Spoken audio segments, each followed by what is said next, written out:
bonsoir à toutes et à tous.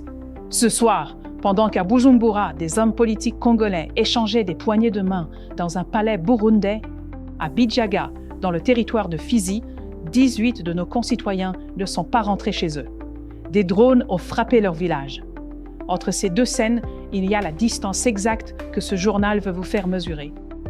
À nos compatriotes de Paris, d'Athènes et de Genève qui nous suivent à cette heure, vous n'êtes pas des spectateurs lointains de cette actualité. Vous êtes ceux qui, de loin, voyaient souvent plus clair que ceux qui sont pris dans le bruit. Je salue ce soir Guy Moubili, qui nous suit depuis la province orientale, et Alpha Baza de Mwanda, à l'autre bout du pays, du fleuve à la frontière de l'Est.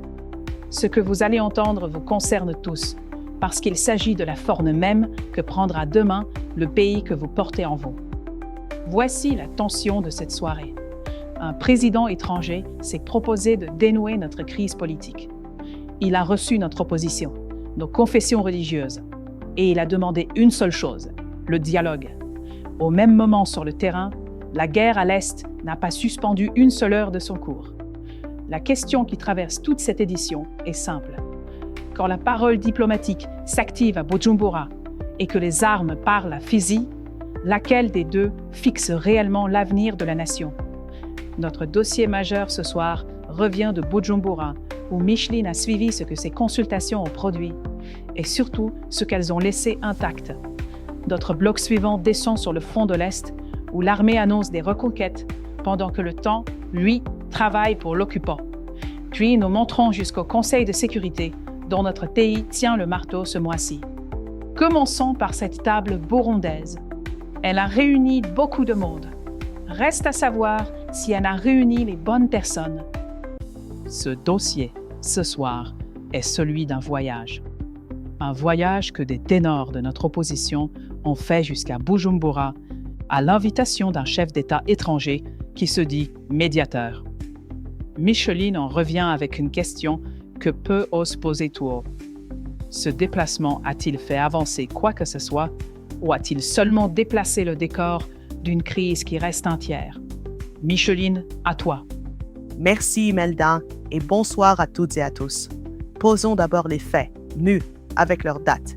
Ce lundi 6 juillet 2026, au palais Ntare Rushatsi de Bujumbura, le président burundais Evariste Ndayishimiye, également président en exercice de l'Union africaine, a reçu séparément une délégation congolaise. D'un côté, la coalition d'opposition Article 64, la C64, avec en son sein Martin Fayulu, Délice Sanguin, Moïse Katumbi, Jean-Marc Kabund. De l'autre, les responsables de la conférence épiscopale, de l'Église du Christ au Congo et de la plateforme des confessions religieuses et des églises du Réveil. Selon la présidence burundaise, le chef de l'État s'est félicité de la qualité des échanges et a insisté, sans ces termes rapportés, sur un dialogue constructif et sur l'unité. Voilà le fait. Maintenant, pourquoi ce fait existe et d'où il vient? Car ce voyage n'est pas né de rien. Il faut se souvenir que ce chemin vers un dialogue par médiation régionale a déjà été emprunté. Il a un nom, il a une capitale, il a un précédent. Ce précédent s'appelle Luanda. La médiation angolaise, portée elle aussi par un président en exercice de l'Union africaine, avait convoqué exactement la même mécanique. Consulter l'opposition, consulter les prêtres, préparer un format, déboucher sur des assises. Elle s'est arrêtée net, notamment parce que le format proposé n'a pas trouvé d'accord. Bujumbura reprend aujourd'hui, presque à l'identique, un scénario qui a déjà échoué ailleurs, avec les mêmes participants et le même angle mort.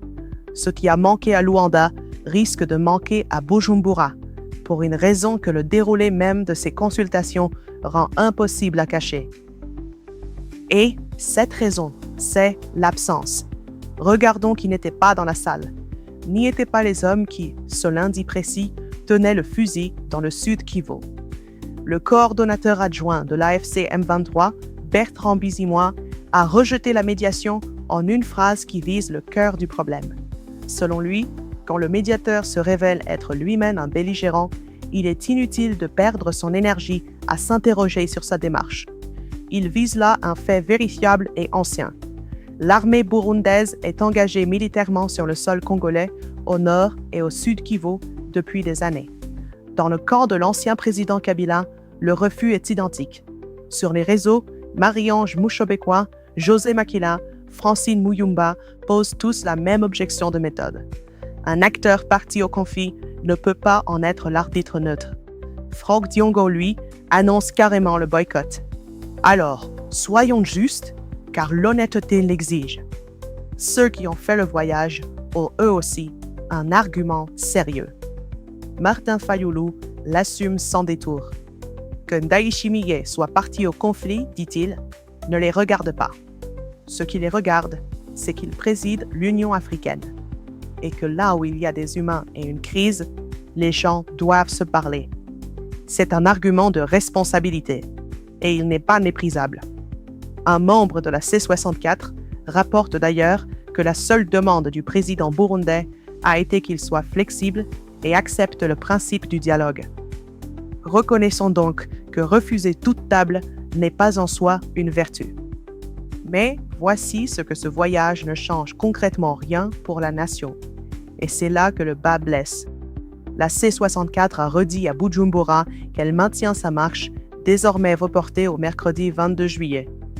Elle n'a rien cédé sur ces lignes. Pendant ce temps, l'homme qui a convoqué cette table est un allié militaire et politique du président Tshisekedi, dont un membre de l'opposition confirme qu'il a reçu son feu vert avant d'agir. Autrement dit, un ami de Kinshasa reçoit les adversaires de Kinshasa pour leur demander d'être souples.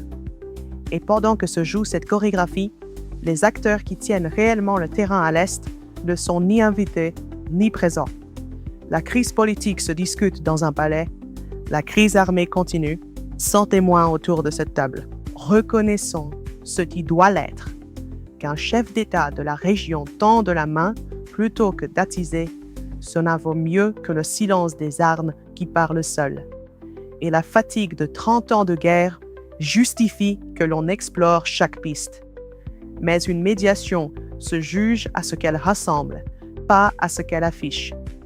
Quand elle réunit ceux qui débattent d'un mandat et laisse dehors ceux qui occupent des villes, elle traite la fièvre et non la maladie. Bujumbura a produit des poignées de main et un mot, le dialogue. Ce que ce mot pèsera se mesurera plus tard, ailleurs, loin de ce palais. Merci, Micheline. Retenons donc ceci. Une table s'est tenue à Bujumbura.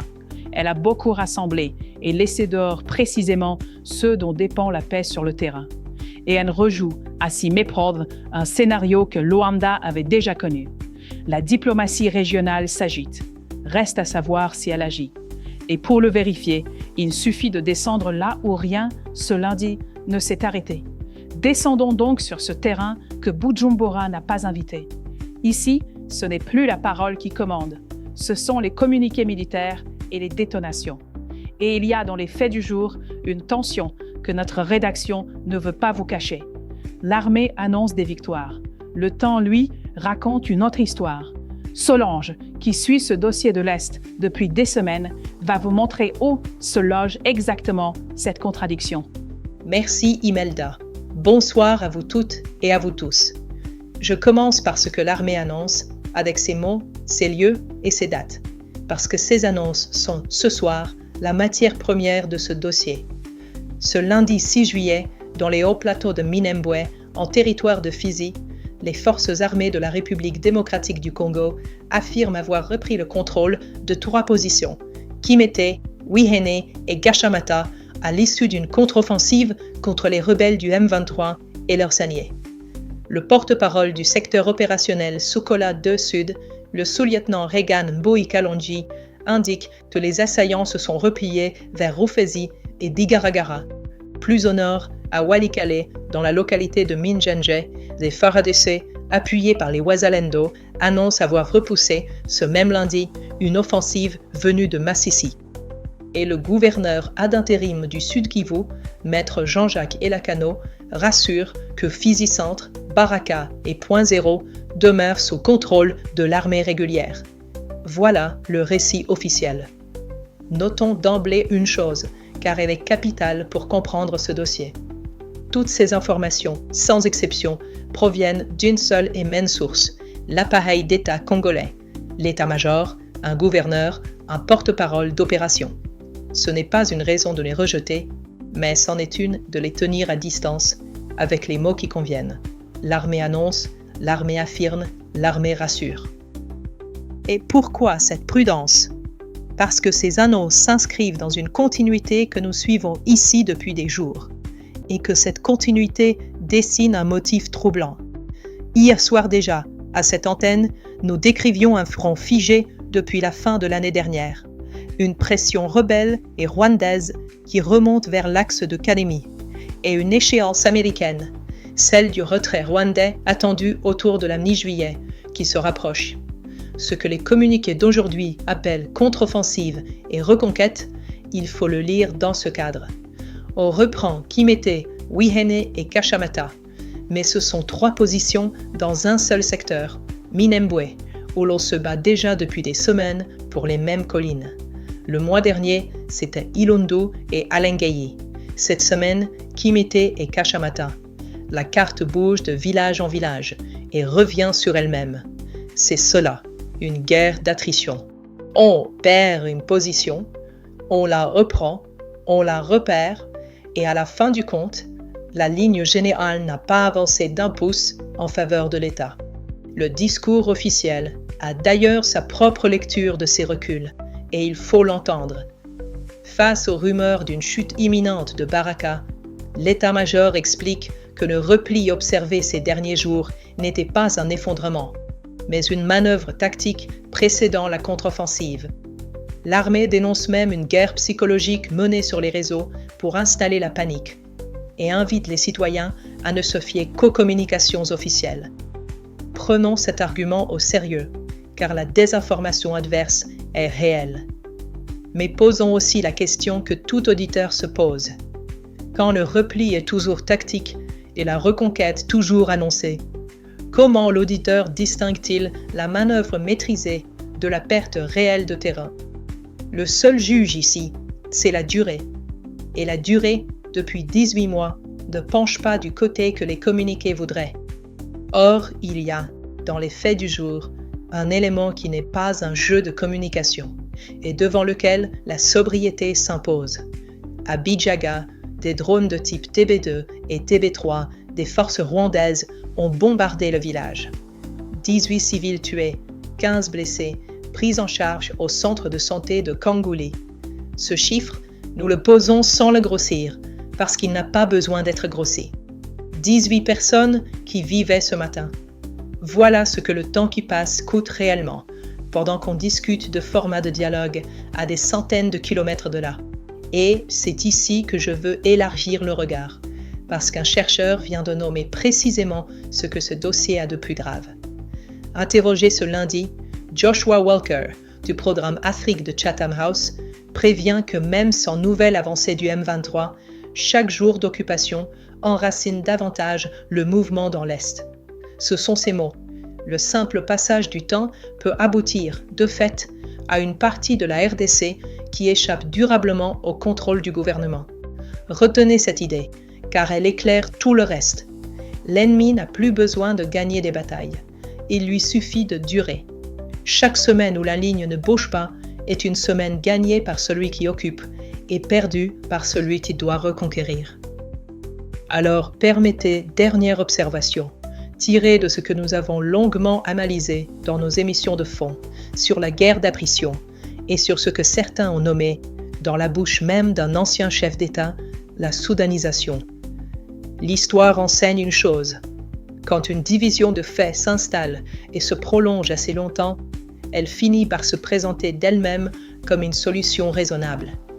C'est ainsi que des nations se sont scindées ailleurs, non par une décision brutale un jour donné, mais par l'usure lente d'un territoire qu'on n'a pas su reprendre à temps.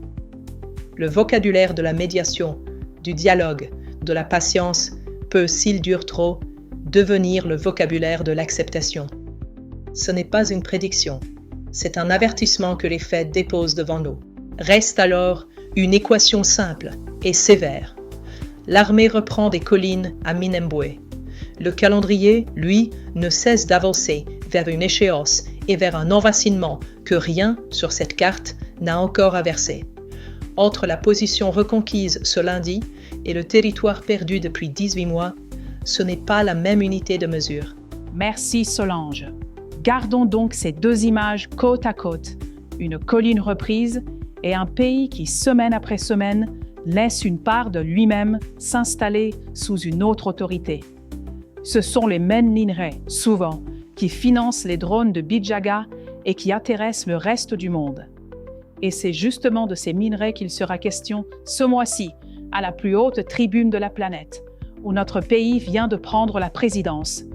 Car il y a ce mois de juillet un fait que notre pays ne connaît qu'une fois par génération. Pour la première fois depuis près de 3 décennies, depuis 1991, la République démocratique du Congo préside le Conseil de sécurité des Nations Unies. Lundi, à New York, l'ambassadeur Zenon Mukongo, représentant permanent de notre pays, a présenté le programme de travail du mois. Il l'a fait, a-t-il tenu à le souligner, dans un esprit d'impartialité et de transparence, en sa qualité de président du Conseil, distincte de sa qualité nationale. Et le programme qu'il a dévoilé porte une intention lisible. 2 rendez-vous majeurs sont fixés autour d'un même thème, les ressources naturelles. Le 13 juillet, une réunion de haut niveau examinera le vide normatif qui entoure le lien entre ressources naturelles et paix. Puis, le 22 juillet, l'événement phare, un débat public présidé en personne par le président Félix Tshisekedi sur la gouvernance des ressources naturelles comme fondement de la paix et de la sécurité. Le choix n'est pas neutre. Notre pays, dont le sous-sol nourrit le conflit que nous venons de décrire, veut porter à la table du monde l'idée que l'exploitation des richesses est un moteur de guerre. Alors, en quoi cela change-t-il la vie de nos concitoyens? De 2 manières. La première est un espoir, que le coltan, l'or et le cobalt qui financent les drones de Fizi soient enfin nommés, à New York, comme un carburant de la violence. Cela peut peser sur les décisions internationales qui, jusqu'ici, ont trop souvent regardé ailleurs. La seconde est une exigence. Tenir le marteau du Conseil, c'est aussi être regardé. Le monde entier verra si notre pays s'est transformé en une présidence protocolaire en levier réel, ou s'il se contentera d'un débat élégant pendant que ces villages continuent de brûler. La République démocratique du Congo tiendra donc le marteau du Conseil de sécurité tout le mois. Reste à savoir si les puissances assises autour de cette table entendront le bruit qu'il fera ou si elles attendront simplement qu'il retombe. Passons maintenant à ce que cette journée a produit ailleurs, dans nos institutions et sur nos autres fronts. 2 ensembles ce soir, l'un sur ce que l'État a décidé et ce qu'il croit pouvoir déléguer, l'autre sur ce que l'Est continue de subir. Commençons par l'hémicycle. Ce lundi, l'Assemblée nationale a adopté à l'unanimité des 372 députés présents 6 projets de loi de ratification touchant la sécurité, la santé, l'énergie, le développement rural et les infrastructures. Parmi eux, un accord de coopération sécuritaire avec la Turquie, présenté par le vice-premier ministre de l'Intérieur Jacquemain Chabani, visant la lutte contre le terrorisme et la criminalité transnationale. Pour la nation, ces ratifications engagent des financements et des partenariats dont il faudra un jour mesurer les résultats concrets et non seulement les signatures. Et c'est précisément sur cet accord turc qu'une voix s'est élevée à la tribune, qui mérite qu'on s'y arrête. Le député de Rungu, Joseph Bangakia, a plaidé pour que la RDC mette à profit la puissance militaire de la Turquie et son influence dans le monde musulman afin de neutraliser les ADF Nalu. L'intention est louable, mais la question de fond reste posée sans réponse. Pourquoi la Turquie? Que ferait Ankara que la MONUSCO, présente sur notre sol, mandatée par le Conseil de sécurité, dotée d'un mandat de protection, ne fait déjà pas? Ajouter un partenaire étranger, c'est ajouter un accord, et souvent une facture. Or, notre problème n'a jamais été le nombre de nos alliés, mais la solidité de nos propres bras. Avant de chercher au loin une armée qui viendrait faire ce que d'autres, déjà présents, ne font pas, la vraie priorité ne serait-elle pas de renforcer la capacité d'action nationale que nous finançons pourtant chaque jour? Ce débat sur ce que l'État doit faire lui-même nous conduit à un autre, plus profond encore, celui de la loi fondamentale. Ce mardi 7 juillet, le chef de travaux Dieudonné Nkishi Kazadi de l'Université de Kinshasa a répondu à la lettre ouverte du professeur Laurent Onyemba sur le débat constitutionnel.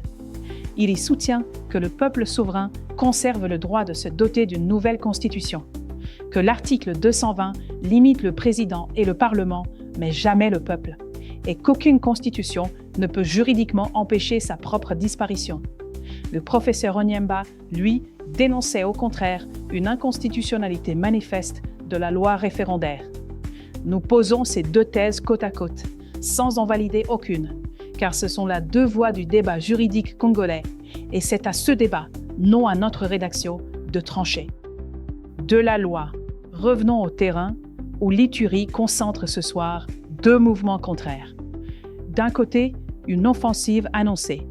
De retour à Bunia ce dimanche, le gouverneur militaire, le général Gabi Kasongo Ngoyi, a présenté un plan régional issu d'une table ronde tenue à Kisangani avec 5 provinces de l'Est. Partage de renseignements, coordination des opérations, protection des civils, avec un appel à la population à devenir le partenaire privilégié de l'armée dans la traque des ADF. Pour les habitants d'Irumu et de Mambasa, qui payent le plus lourd tribut, l'enjeu est de savoir si ce plan produira, cette fois, autre chose que des communiqués. Car dans le même territoire, la violence n'a pas attendu le plan.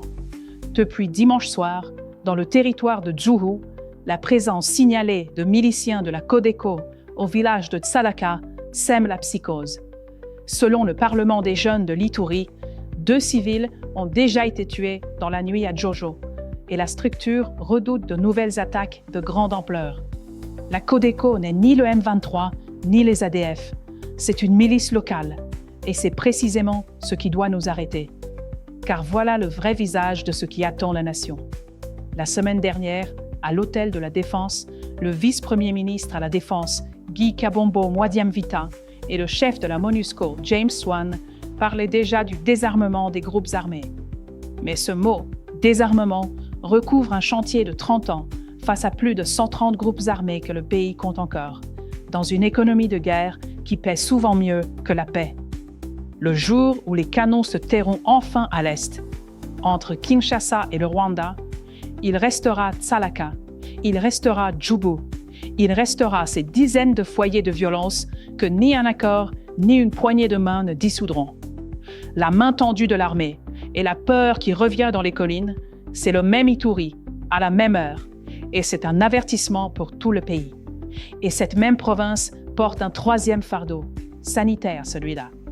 Ce mardi, le ministre de la Communication Patrick Mouyaya a réaffirmé le renforcement de la riposte contre l'épidémie d'Ebola, en insistant sur un point.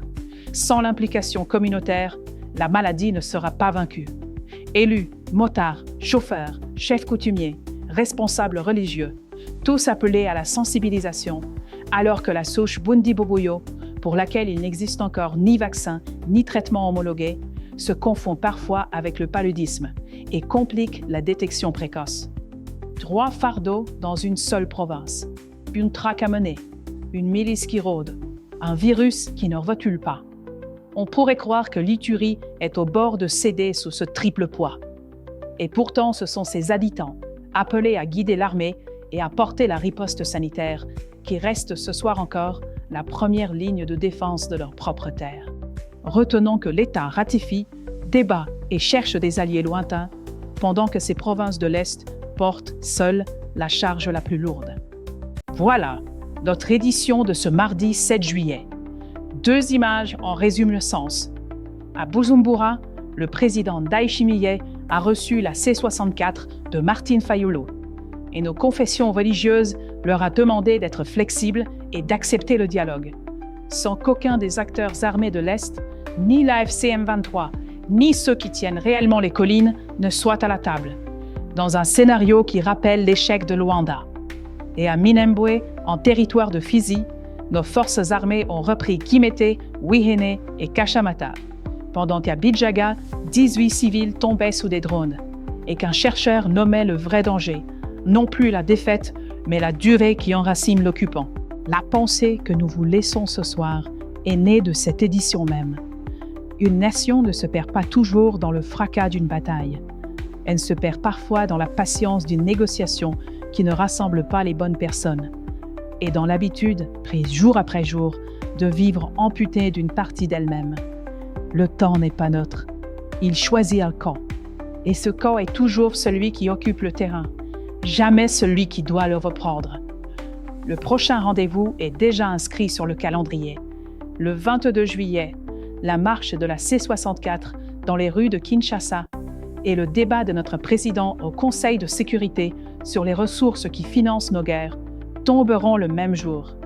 Ce jour-là dira si la parole diplomatique de Bujumbura a servi à quelque chose, ou si la rue et le monde devront une fois de plus dire ce que les palais n'ont pas su trancher. Nous serons avec vous pour le mesurer. Retrouvez sur notre chaîne YouTube nos émissions d'analyse, notamment celles consacrées à la guerre d'attrition à l'Est et à la thèse de la soudanisation, pour comprendre en profondeur ce que ce journal a posé ce soir. Que Dieu bénisse la République démocratique du Congo et que la nation veille sur chacun de ses enfants, ici comme dans la diaspora. C'était Imelda pour Inside News RDC. Je vous souhaite une très bonne soirée et une très bonne continuation.